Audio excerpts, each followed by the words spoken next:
Jesus, that this demon and that spirit of identity confusion, I declare now that the angels of God are arresting it now in Jesus' name. Every demonic force that has been released to destroy us, that the blood of Jesus is working against it. The blood of Jesus Yeah. is working against it. Oh, okay. Open up your mouth and pray tonight. Declare in the name of Jesus that in the next 3 seconds, Struggling. the healing power of God is about to shake this place up. It's my just in case.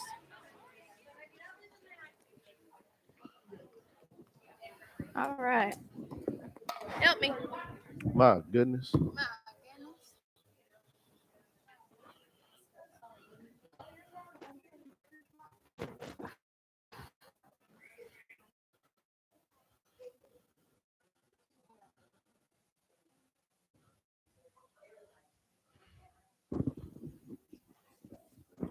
How's everyone doing? All right. Take my fancy shoes off. Oh, goodness. Don't worry about it. I like how they match your socks. It's Thank cool. you. Thank you. What about them All socks? right. Y'all excited for tonight? This is our last but not least night. Maybe.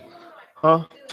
I don't know about all that. Maybe. Last but not least. Oh, breaking down the house. Thought about it. Thought about it. Yeah. Thought about it. All right. Let's see here. Leslie, do you want to open us up in prayer? Oh, you knew that was coming.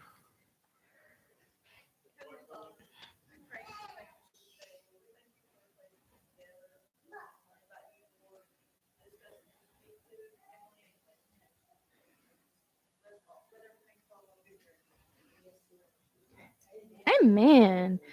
Leslie has been blowing my Facebook page up with all of these memes about the potter and the clay and molding and shaping and forming and creating and all of these wonderful things that have tied into our discipleship series over the past few weeks. So, Leslie, thank you for that. Victoria. Holy Spirit, thank you for that. Last week, just to provide everyone with a recap, we talked about that process, and where we left off was when we're getting everybody into one. If it ain't God, put it on silent. That's funny. One thing that we talked about last week was the process in which there are 2 phases of firing that we go through. So, Quentin, correct me if this sounds off. Is it bisque? Mm-hmm. Okay. Bisque and glazing. So we are going to talk about that a little bit tonight. But one thing that we mentioned last week is when you're getting ready to put all of your pieces into the kiln, that is an opportunity for what? Fellowship, right? Now you're in with pieces that are like you, that are not you. They have their uniqueness to them, but everyone is going into the fire, right? So how many of y'all feel like sometimes when you're going through hard times in your life that you feel like you're the only one sometimes? How many of you all ever felt like nobody could have ever gone through something as drastic as this change that I'm experiencing? How many have ever thought that how am I going to make it out of this, as they say, better than when I started? Okay, so those are just a few things, right? And we know that as we have been discipled and as we are prepping ourselves to disciple others, that those are things that we have to always remember, right? Remember what it was like when we were going through the process.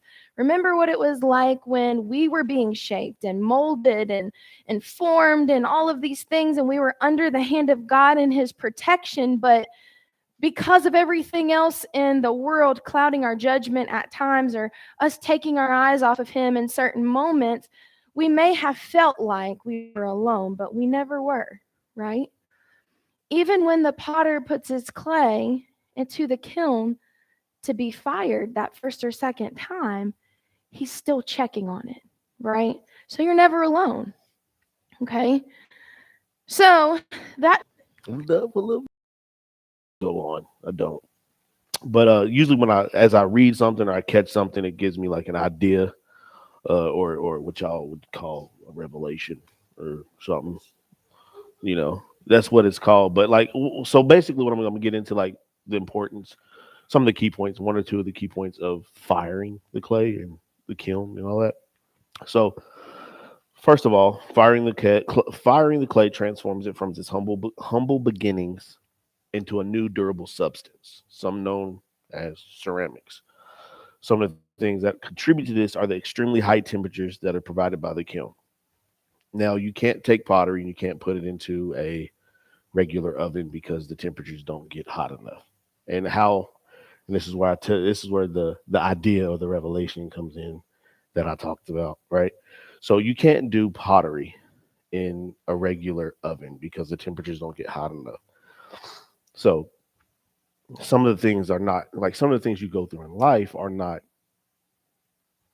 keen enough or not hot enough, if you would, to prep you as God would, right? So some of the things that you are going to experience is just things that we're going to experience regularly, but yeah, like 2,600 degrees. I don't know any home oven that or something else. Um,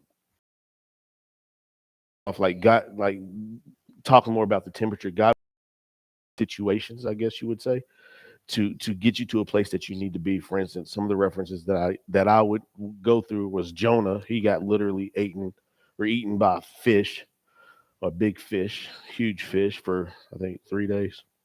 And Job, he went through his trial and tribulation. Have you considered him? He literally set him up, right? So, but he did it to get his point across, and then 7 times hotter. Shadrach, Meshach, and Billy Goat. You know that whole shebang, all them. True facts, math facts. But so when I read the fact of the extremely high temperatures, it's just kind of where it put my mind, is that like we have to go through these simple things that not any man can put us through. So if I'm being discipled, then like they're gonna put me to a point where they can only get me, and then the rest is God, right? So there's that's where it went with my head. Um, so another thing, which is I didn't know this, but I found this out, was the firing process with the high temperatures. The final aim is to heat the object point that uh, the clay and glazes are mature, right? And what mature means is the optimal level of melting. I didn't the human eye To the human eye, your plays don't look melted. The melting occurs on a molecular level. So like you have to have a molecular scope or tools necessary. I can only speak from. So when I first started my new journey with that process that I went through, the discipleship and all the stuff that I faced took place on the inside. So he fixed my heart. But you didn't. Nobody could see that because that's something that's going on internal, kind of similar to the molecular level. We can't see that with our naked eye, right? So that was some of the, and that's where my mind kind of goes to, and like just to put, I guess, yeah, that's pretty much where my mind goes to. I don't know where else to go with it, except for right there. And then with that, I'm just gonna drop it. Oh yeah, well, yeah, we can wait to the end because that when you heat that stuff, when you heat clay, there is potential for it to break, but just because it breaks, like we talked about, y'all have used in examples, that it doesn't necessarily mean that it's no good. Like I've referenced kintsugi. I think kintsugi is that term that we've thrown around a couple times, where they take the art of taking broken pottery and put it back together. And so during that process, they use gold, and Will mentioned that I think a couple weeks ago. And how I took that is, whenever, even though you're broken, right? Say if I'm built to hold water, that's my intended purpose. Something happens during that process, I'm shattered. I can no longer hold the water. But that doesn't necessarily mean I'm completely without purpose. It might just mean that my purpose has shifted to something different. So what that means is that now that I can't hold Mhm. water doesn't mean I still can't serve a purpose. So as the pot I'm gonna call them potters, but the as kintsugi goes on, when they take these broken pottery and they put it back together, they lace it with gold, and then what that gold represents to me is like your testimony, right? That silver lining, that extra little bit that kind of makes you stand out, and it's always going to be unique. Everybody's going to break, or every piece of pottery is going to break different, Mm. and but so in those key things was that represents your testimony, and that um, you though you're well, I once was really good at track, but I'm no longer good at track. One, I'm old and I'm overweight, but that doesn't mean I can't speak to people who ran track, but so my paradigm, I guess that's the right word, has shifted. My purpose has now changed, but I still have the purpose. So even though you go through whatever you go through, your purpose will always be relevant. Yeah, And that's kind of, because it's his purpose. yeah, Hmm. precisely. That's all I got. Boom. Get in, get out. You got it from here? Got it. Live action. What you playing with? Play-Doh. Okay. All right. All right. Awesome. That was good stuff. I like how you said we all break different. That jumped out to me. That jumped out to me because, you know, not just the once you've been defined but even if or you do mess up or you do, and you know the right thing to do, even when you shatter a little bit, even when you break a little bit, no matter what you're breaking from, you're still of use. And the enemy will try to plant that seed of doubt and condemnation and guilt to say, once you've been broken, you're no longer of use. Once you've been shattered, you no longer serve a purpose. Um, and even if you think about a mirror being shattered, a lot of people believe if you shatter a mirror, then you have bad luck. So even beyond that, you think about those things. Well, not only am I damaged and I'm shattered, now it's other people I'm affecting. And that can be true the longer we soak and sulk in it. But we have to realize that once that gold is applied, we do have that testimony, and that is going to push us forward. And it needs to be shared, right? So, with discipleship tonight, we're talking about the firing and the refining phase. And we mentioned earlier about the importance of fellowship, being together. You're not alone. Everyone goes through the fire, those types of things. Um, but one of the things that we're also going to break down is the bisque phase and the glaze phase. Okay. So before we jump into that, we've got what it actually means to be fired or firing. And firing is the act of baking, which is comical to those that know my baking skills. Okay? It is. Oh, yeah. They will break, they will shatter. Justin and Tara are my witnesses. I try to do a nice thing for my sister, and man, I'm telling you, this was. And knowing me, yeah, and no, he did eat them. He's like, yummy. These are good. No, but the great thing about that is, if y'all know me, I am a complex individual, and if I'm not complex, I make something more complex. Okay, so with that, this recipe, y'all, was crazy, and I call Pastor Michelle, and I'm like, listen to this recipe. She's like, oh, it sounds so good, and Tommy's like, it ain't gonna turn out, and I'm like, okay, okay. But no, you took cookie dough, right? You opened up a roll, you cut it an inch thick. Look, I can't even remember the directions, y'all. That's how bad it was. Cut it an inch thick. You place it in the bottom of a pan that was lined with aluminum foil, and that's just the first part.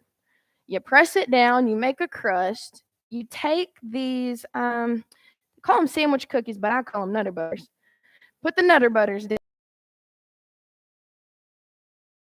follow the directions on this type of stuff. All right. And you know what's funny? I will preach the directions, but sometimes I don't follow them. Have y'all ever felt like that or been in that situation where you're like, this is how it needs to be done? I know y'all can see situations with y'all sometimes, right? I'm looking at AJ because he knows how I am.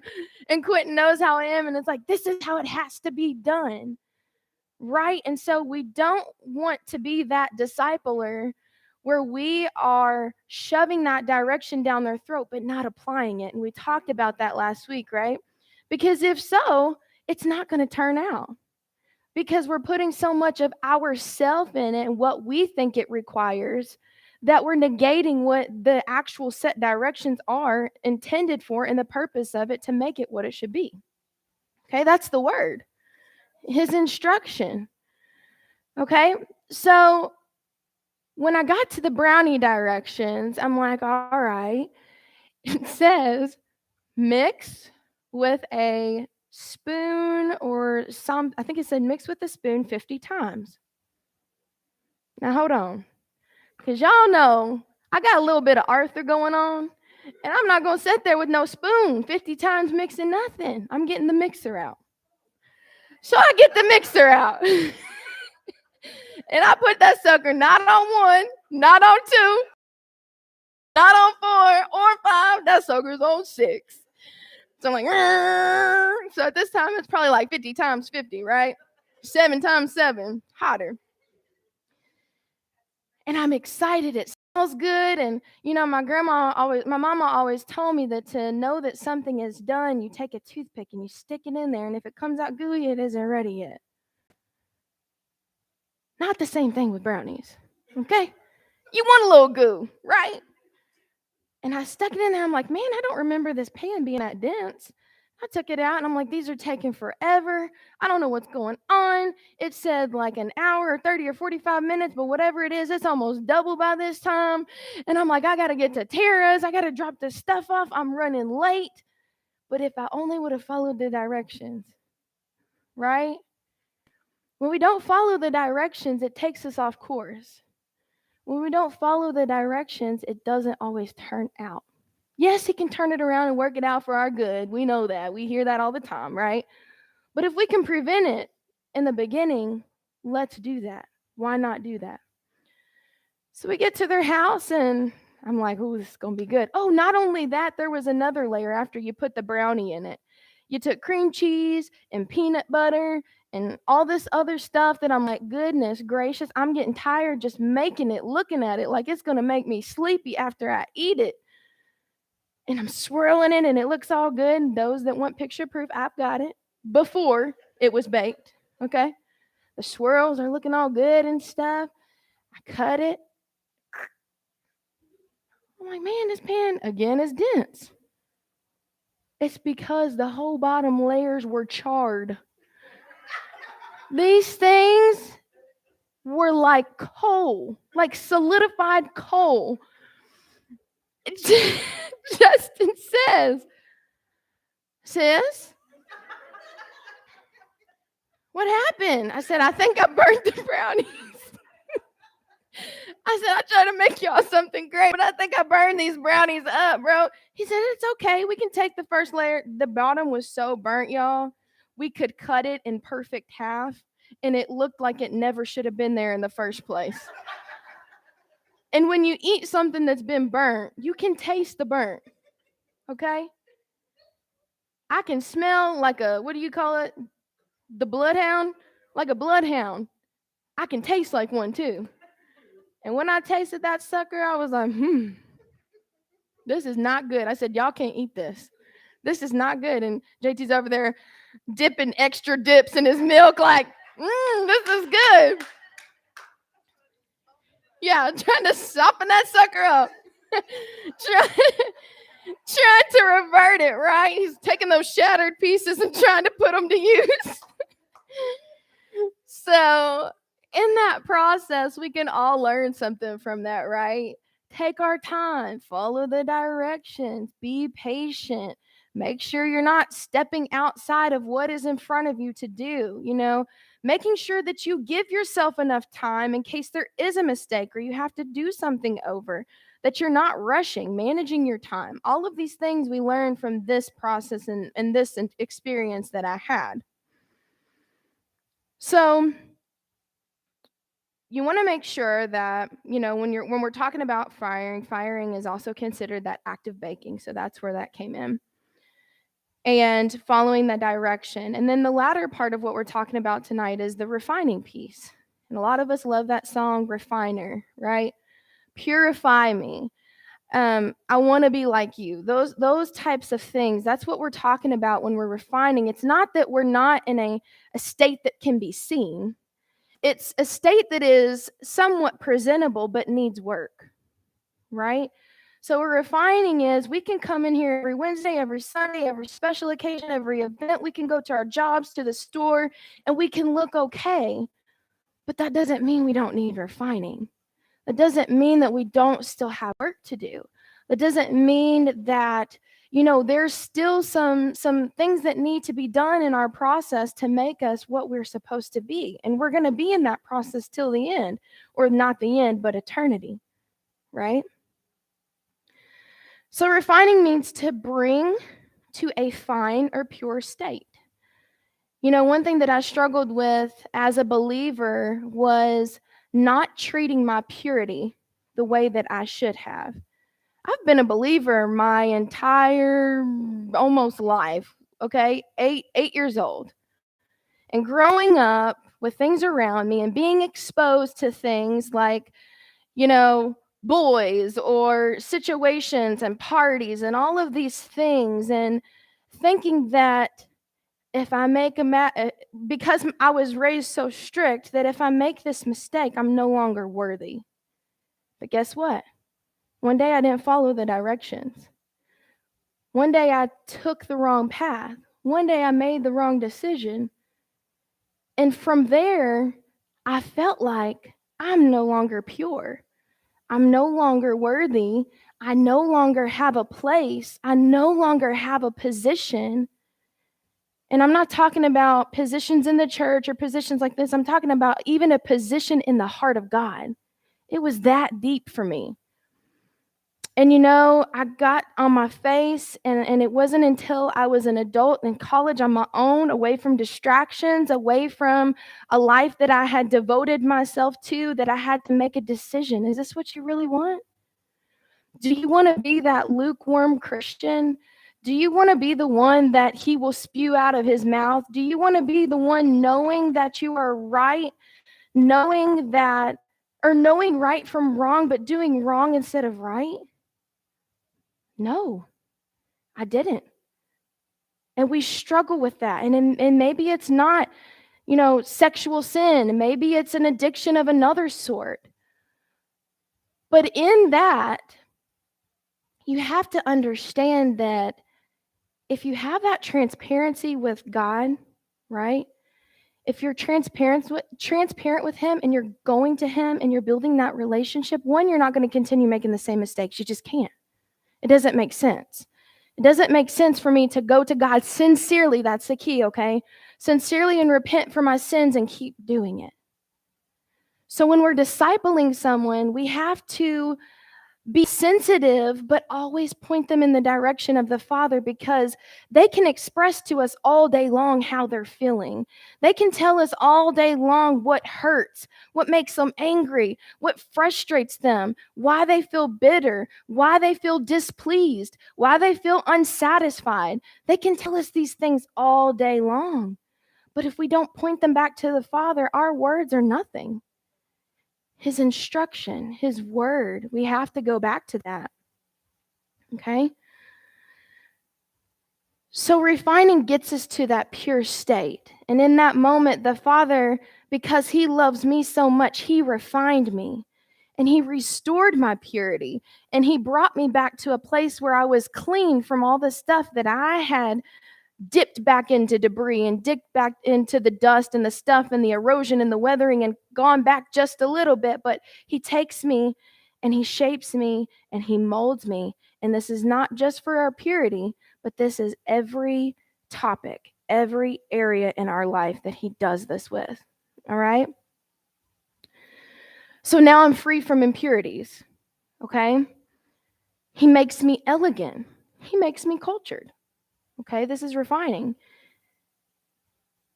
He not only restores my purity, but he restores my image of myself because I'm made in his image.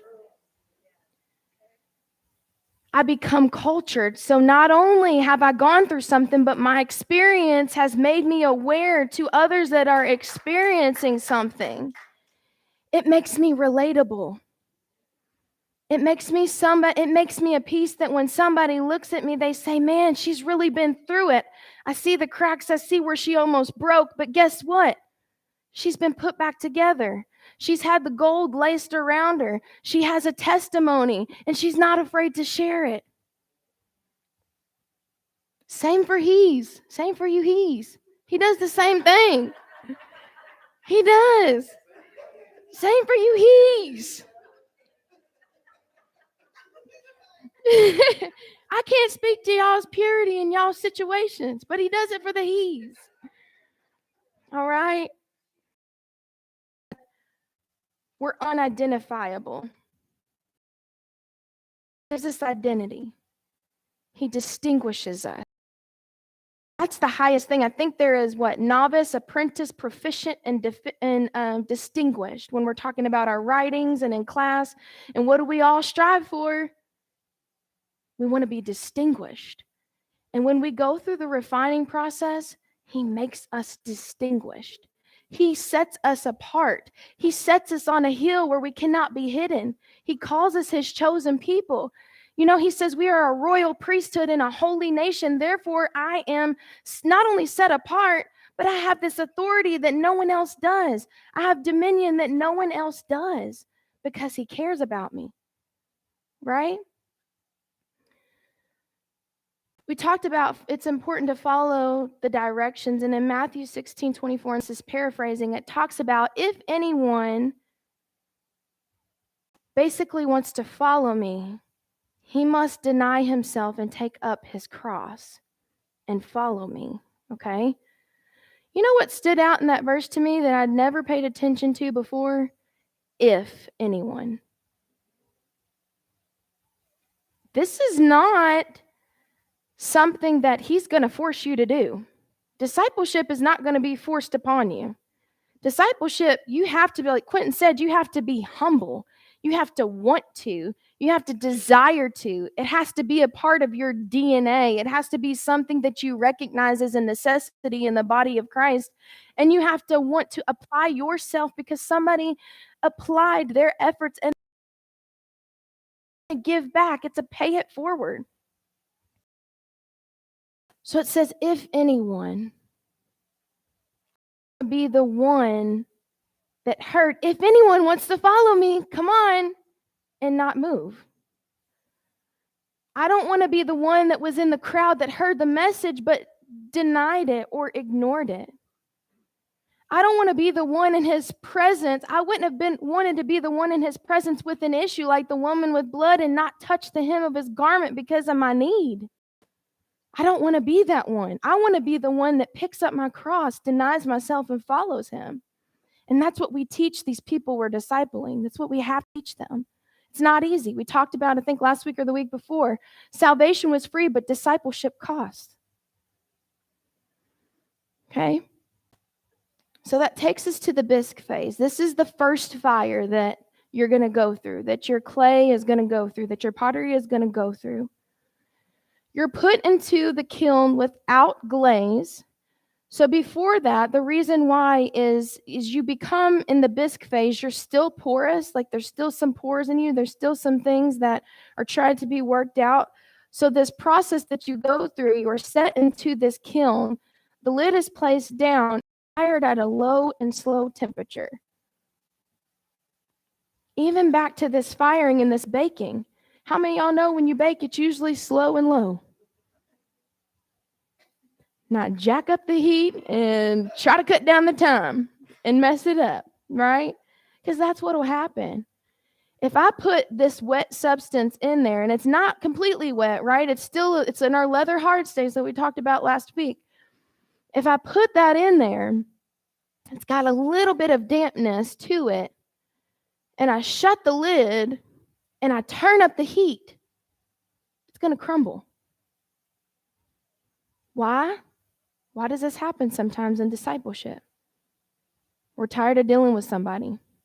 They're on our nerves. We don't have enough patience. Lord, this is not what I signed up for. This does not look like what I thought it was going to look like. You've got me in this situation, and, I was okay with it if it was only a 30-day thing. We try to go just like these books, 30 days to empowerment, 20 days till, I don't know, righteousness is revealed. I have no idea. And you go through these things, and these are great tools. But just because it gives you what to do in 30 days doesn't mean it stops after 30 days. It's a continual thing. It's a continual process. This requires work. The fire is turned up a little at a time. So, for instance, if I take a group of pots and I put them in this kiln, right, and I set them in such a way they're not touching each other, but they're together, okay? They're in one space, and I shut this lid, and I start the temperature down low. In the first hour, it starts at one temperature. And then the next hour, I bring it up a little bit. And then the next hour, I'm bringing it up a little bit. And I'm doing this potentially up to 10 times, okay? I'm doing this up to the point in which I know, based on the pieces that are in this kiln, they can handle it before explosion. And that's different for everyone. That's different based on the clay you're using. That's different based upon how you have prepped your pottery. That's different based upon the shape and the style and the thickness of your pottery. All of this is different. So when the potter is creating his pieces that he knows he's going to place in this kiln, he already has an idea of the vision that he has for each piece. And he knows that I can't put a bunch of thick stuff and skinny stuff and little stuff and different types of clay in the same environment and expect it to operate the same way. It's not going to work. So he even plans ahead. So even when we're going through it and there's others around us that are going through it, we may not look alike, but we have likeness. And our likeness is him. Okay? We all have a piece. So the fire is turned up a little at a time to prevent cracks or explosion. This transforms the pottery into that porous state so that it gets it prepped for the glazing, okay? You've probably seen pottery that, kind of looks chalky almost, or it has that terracotta look. Some of those go through that way, and that's a complete product, but some of them are like that and still porous because they're waiting to be glazed, all right? It allows you the ability to apply the detail without damaging or cracking it, okay? That is not necessarily the detail that you do before you biscuit, right? If you want to put like a leaf design or a little squiggle or something that you want to do in your pottery beforehand. This is talking about that dipping, that glazing, the painting, all of those things that add the detail, okay? You add the detail once it's been bisqued without it damaging or cracking it.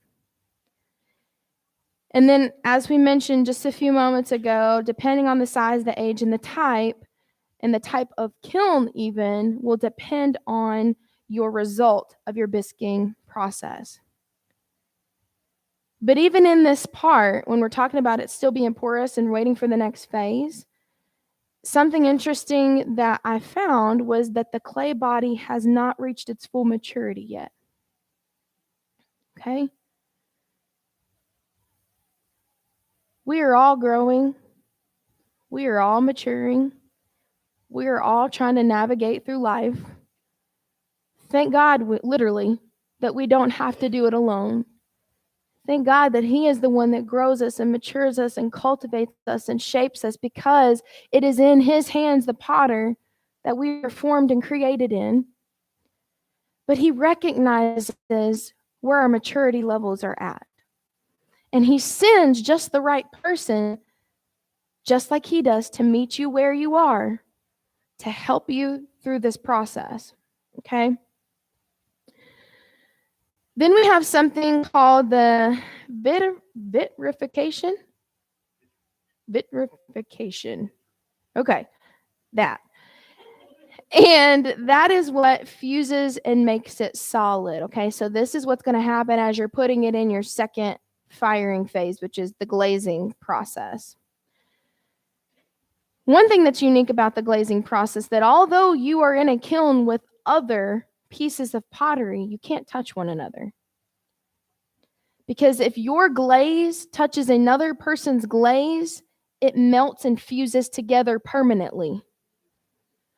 So you've not only caused damage to yourself trying to be like somebody else, but somebody is being damaged by them trying to be like you. It doesn't work. I've seen this in different situations. I've seen this out of mockery. I've seen this out of somebody. I've seen this in the phase of somebody who is a new believer that direction. They're not seeking the Lord. They're not trying to be in his likeness, but because you were the one that invited them, they're trying to be like you. And that's creepy. Let me just be out honest and real. It is creepy when somebody is trying to imitate you. And I think it's creepy to me because I know that I was created to be me and nobody else is me, but not everybody knows that they're unique. And so that is a training process and a learning curve that you might have to go through sometimes. But you also are not making, I think we talked about this last week, we're not making disciples into other versions of us. We're making disciples according to his purpose, not according to ours. We're making disciples according to what's going to benefit the kingdom for God, not for us. And I've also been in situations where leadership has molded and shaped and tried to form me in the way that benefited them, and it hurt me in the process. So we have to be careful, right? All right. With that also, it also speaks to volumes of sometimes we just need space. Sometimes we need space for the Lord to work on us. Sometimes it takes that discipler stepping away for just a moment, not stop praying for that person, but stepping away for a moment for them to do it on their own, for them to figure it out on their own. And that's not saying I want you to fail and I want you to fall and I'm not going to pick you back up. That's going to say, take what we've talked about, apply what we've learned, and then if you have questions, come find me. If you need help, come find me. If you want to go out and do this as like an activation or whatever that is, come find me. I'm your girl or I'm your he. I'm just kidding. I'm not the he. Let me clarify that. I got a witness. No. But anyway, neither here or there. We've got the glazing pots process. Come on, y'all. We'll get to play in a second, okay? Got stuff for y'all to mess around with up here in a second. No, but the glazed pots, they can't touch one another or it will risk their process. Then we go on to also with the glazing, the importance of before it gets to that point. And I think I got a little bit ahead of myself here with the direction and the design, because it's important not to forget to wipe down your piece before you glaze it, right? Because if you think about something that's set out for a little bit, I don't know about y'all, but my house can get dusty sometimes, and I'll dust it. But that don't mean them little bunnies ain't going to come back and try to, get on stuff. I'm talking about dust bunnies, okay? All right, so you want to dust it off, you want to wipe it off, you want to make sure that you get all the particles off of it before you get ready to glaze it. All right? When you get ready to glaze, what I call painting, because I've never fully just dipped pottery into like a container and that be it. I've always gone to like a place where you can paint your pottery, you can like draw on it, and you can design it and do all of those things. And so one thing that I thought was unique about this, and it is true, that when you're painting your pottery, you don't want to paint in a straight line. It's not really a pattern. It is all directions. If you paint in a pattern, you're going to be able to tell where your lines begin and end. If you paint in all directions, then you won't be able to tell where it began and where it ended. So when we're looking at someone, we may see their ending, but we may not be able to notice their beginning. Or we may be a part of their beginning, and they may not be able to see their ending. God does, right? But in this changing of direction and making sure that each coat that you're putting on is like that, that's what he does. He makes it to where we see what he wants us to see. We may see something that's not what it is. We may assume something, but that's the beauty about God and his masterpieces and his work is he changes, when we're going, even when we're going in one direction, he quickly can get us back on the right track. Our direction can quickly change and shift. In between each one of our coats, there's another drying phase, right? So you don't want to keep layering and lathering stuff on without giving it that moment to seep in and to actually take root or to actually get into the parts of your pottery, the porous parts of your pottery. Something that is unique if you're creating any sort of dinnerware or a mug that you're going to drink out of, there are different types of paints or glaze that you would use. And the importance of when you're painting a mug so that you don't, again, see some of those strokes and see some of those harsh lines, you paint the inside first.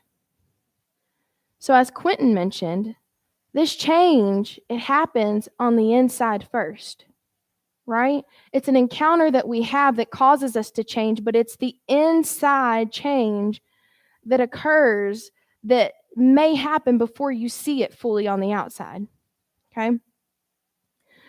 Then there's also the process where you can dip your object. And then one thing that I thought was really weird about doing pottery is you see all the beautiful paint setting up on the shelf. But how many of y'all have been disappointed when you pull out that paint and you start painting and it was like, this is not the color that I picked?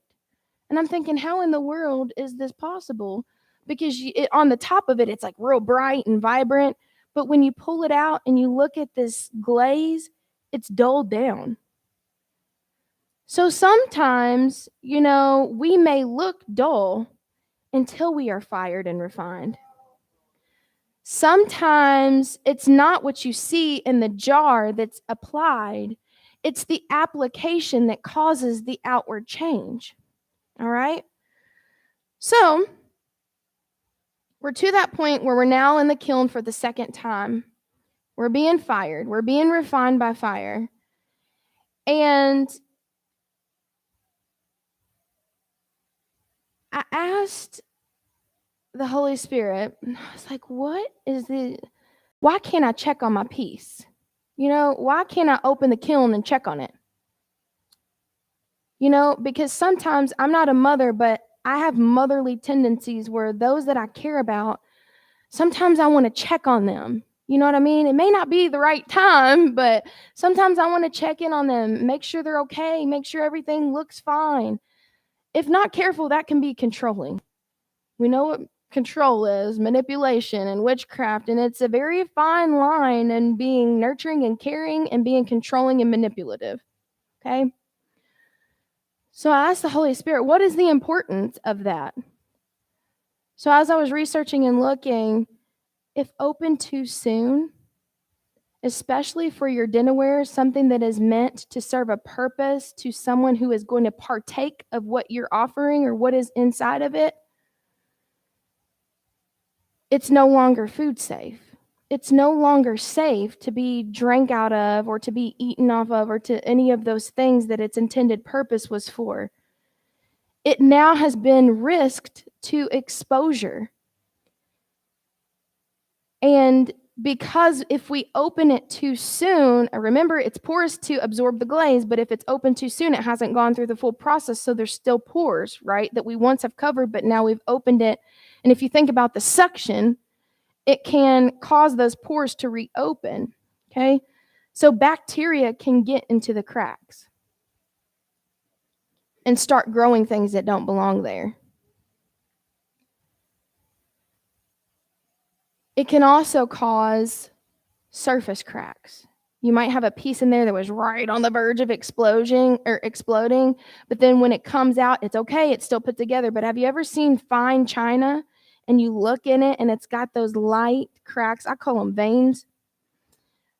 It's got those light cracks and veins in it. That's what can happen to your piece. So some people see, man, this is unique. This is refined to another level. And then some people say, well, this is no longer abuse. It might be fine china once, but hey, it's got cracks in it now. It's no longer of any use to me. So when we're discipling, we have to be careful and understand that if we get a piece that has those fine lines and those starts of cracks, that we can't look at them like they no longer serve a purpose. We can't look at them like they no longer fit in, that we have to exclude them now from the bunch of this set aside fine china. Because as we talked about also last week and we've heard lately, he comes for the one. So even though these 99 might look really good and that one has been set to the side, he comes and he says, man, this is beautiful. I love this piece. I love this piece just as much as the 99.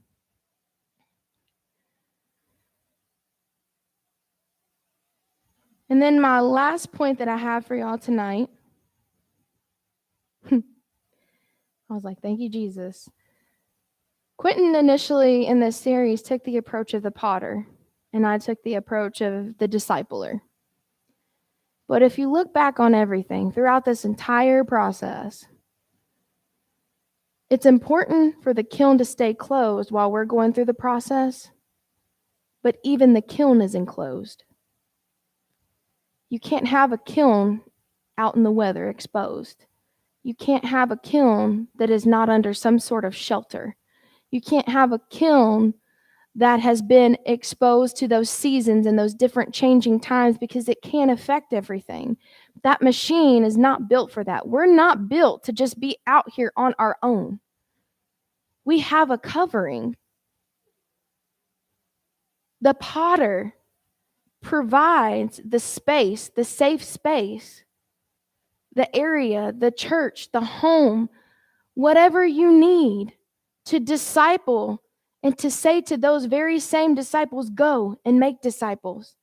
He provides the covering. He provides that covering. So even when we're in this process, we're not alone. We're not. The moment we think we're alone, we're doing it out of the wrong vein anyway. You know, we're in our flesh. We got to, kill that, get it over. But I just wanted us to remember that when the Lord trusts us with somebody in our capable hands that we talked about, when he puts someone in our hands and he says, okay, you need to meet them where they're at, because what you've gone through, your testimony, your gold flake, your this is going to be able to relate to them so much so that they've been in a place where they've been pushed to the side, pulled off the shelf, put in a place where maybe no one is even looking at them anymore, on the verge of breaking, on the verge of shattering. Because just because we're Christian doesn't mean we don't go through things. But it's also for the one that's up here on the top of the shelf and it's like, I want to do more. I just don't know how. I don't know how to serve. I know I still have some growing to do. I know I still have some maturing to do. And he sees us and he says, I'm going to assign you to her and I'm going to assign him to you. And he does that for us. And we have just what we need to do it. So I have some verses here for you all if you want to write them down and look at them on your own time that are specific to discipleship. All right. I'll go through a couple of them. 1 Corinthians 11:1. Oh, I'm sorry. That's not the one I wanted. Yeah. The struggle to read the chicken scratch. I'm just kidding. Eagle scratch. Okay.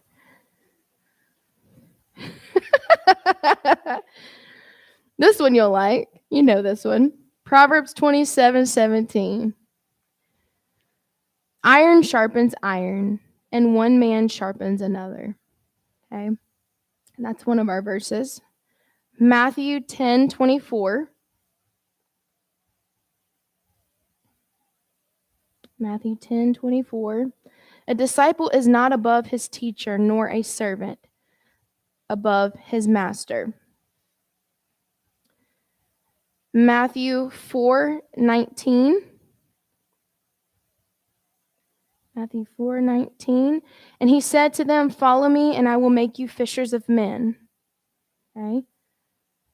And these are all individual studies that are good for you to go through on your own time just to dig into this, because if we're going to be discipling somebody and telling them to work, we'll dig into these ourselves, right? And so we can apply the work and understand it too. Luke 14:27. Luke 14:27. Whoever does not bear his own cross and come after me cannot be my disciple. So we talked about that. That's plain. And it's written in red. I ain't arguing with it. Anything in red, I'm like, okay, you got it. Luke 6:40 says, a disciple is not above his teacher, but everyone, when he is fully trained, will be like his teacher. And guess what? We're all being trained. John 8:31. John 8:31 says, so Jesus said to the Jews who had believed him, if you abide in my word, you are truly my disciples, and you will know the truth, and the truth will set you free. That is John 8:31 through 32. Acts 2:42. Acts 2:42. And they devoted themselves to the apostles' teaching and the fellowship, to the breaking of bread and the prayers. This is talking about the fellowship of the believers. Matthew 11:29. Matthew 11:29 says, take my yoke upon you and learn from me, for I am gentle and lowly in heart, and you will find rest for your souls. Like we've even talked about, this process, sometimes it's going to be long. Sometimes it's going to be tiring. It's okay. We can find our rest in him and be restored, refreshed, revived, all the things we just talked about with revival. All right? And then I'm going to give you the rest to look up on your own. 2 Timothy 2:2. Matthew 7:21. Galatians 6:6.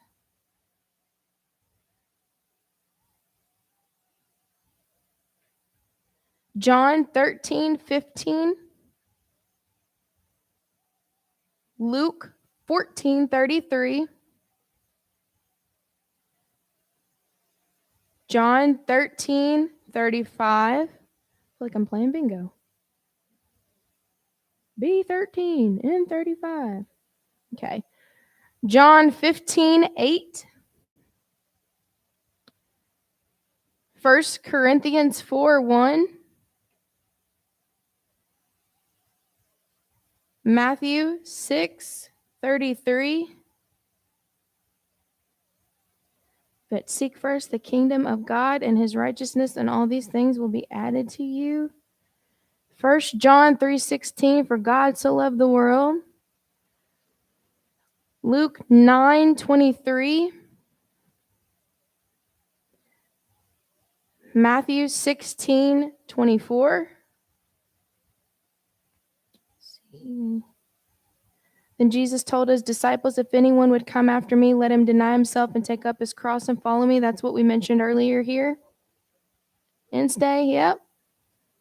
That is. Yep, that is right. 2 Corinthians 5:15.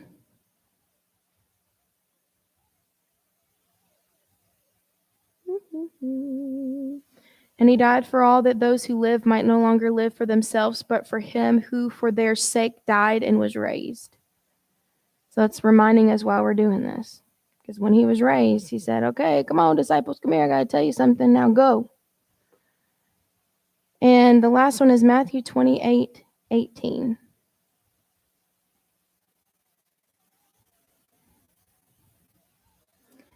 And so the word of the Lord that I have for you all in all of this is go. It was just that simple. It was go. So whatever go means to you, whatever area in your life the Lord is revealing what that go may mean, listen. And that's it.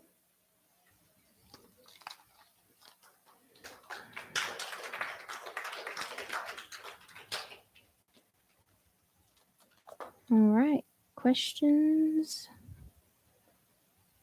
AJ, don't leave before you get Play-Doh now.